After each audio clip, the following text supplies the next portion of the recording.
उलटा कलर इकडे साईडला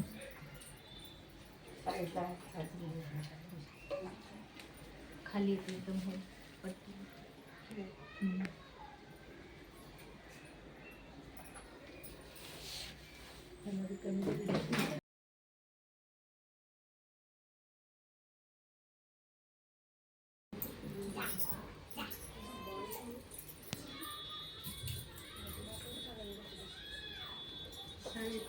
जानेवारी म्हणजे सावित्रीबाई फुले यांची जयंती। सावित्रीबाई फुले यांचा जन्म नायगाव येथे सातारा येथे झाला।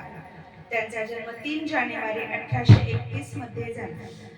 त्यांचं शिक्षण म्हणजे त्यांनी शिक्षण कसं घेतलं तर त्यांच्या वयाच्या 9व्या वर्षी त्यांचं लग्न झालं। त्याच्यानंतर ज्योतिबा फुले यांनी त्यांना साक्षर केलं घरी येऊनच, त्या काही आधी शिकलेल्या नव्हत्या। त्याच्यानंतर 1840 मध्ये वयाच्या 9व्या वर्षी ज्योतिबा फुले यांच्याशी त्यांचा बालविवाह झाला आणि त्यानंतर ज्योतिबा रावांनी त्यांना घरीच साक्षर केलं।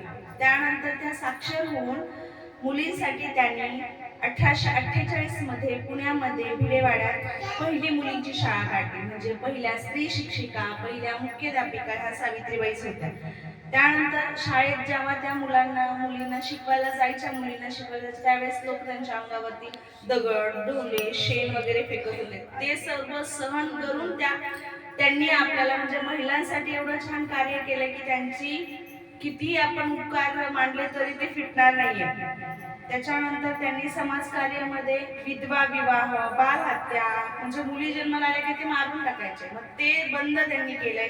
त्यानंतर अस्पृश्यता निवारण म्हणजे दलित जे लोक होते, खाली जे जातीचे लोक होते, त्यांना पाणी पिण्यासाठी असं स्वतंत्र असं काही वेगळं असं पाण्याला वगैरे येऊ द्यायचे नाही सगळ्यांसोबत। मग त्यासाठी त्यांनी स्वतःचा पाण्याचा हौद तयार केला। त्यांच्या लेखन साहित्यामध्ये काव्य फुले, 52 कशी सोबत रत्नकार ही पुस्तके त्यांनी लिहिली। त्याच्यानंतर जेव्हा प्लेग रोग आला, प्लेग रोगांचे जेव्हा ते रोगांची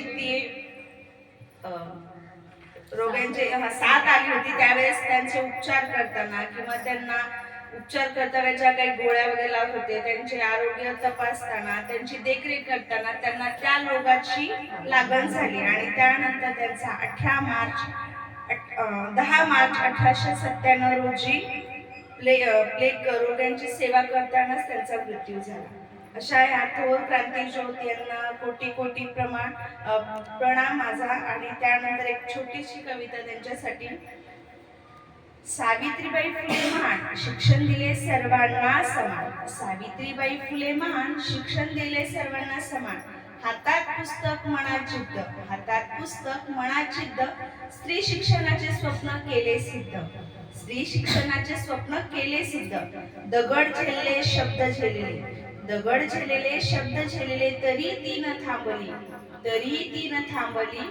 शिक्षणाच्या वाटेवरती सावित्रीबाई ठामपणे उभी राहिली, शिक्षणाच्या वाटेवरती सावित्रीबाई ठामपणे उभी राहिली। आई होती ती समाजाची, आई होती ती समाजाची, गुरु होती ती ज्ञानाची। आई होती ती समाजाची, गुरु होती ज्ञानाची। क्रांती ज्योती सावित्रीबाई, प्रेरणा आहे संपूर्ण जगाची, प्रेरणा आहे संपूर्ण जगाची। बंद आहे का? चालेल। नमस्कार, माझं नाव रुपाली गजानन रामाणे। शांतपणे ऐका। माझं नाव रुपाली गजानन रामाणे। सर्वांनी जे 2 शब्द सांगते ते शांतपणे ऐकून घ्यावे। स्त्री, आज जर सावित्रीबाई नसत्या तर आपण इथे नसतो आणि त्यांनीच आपल्याला साक्षर केलं, म्हणून आज आपण, मी तर स्वतःला तेच मानते की त्यांनी जे आपल्याला शिक्षणात येऊन पुढे घराबाहेर पडून त्यांनी जर शिक्षणाचे धडे दिले नसते तर आज आपण चूल आणि मूल याच्यातच अडकलो असतो। म्हणून प्रत्येक स्त्रीने स्वतः म्हणजे आत्मविश्वास वाढवला पाहिजे आणि मुलींना, आपण मुलींना म्हणतो नाही तू इथे नाही जायचं, तिथे नाही जायचं, हे नको करू, पण मुलींना आपण स्वतः पुढे जायला प्राधान्य दिलं पाहिजे।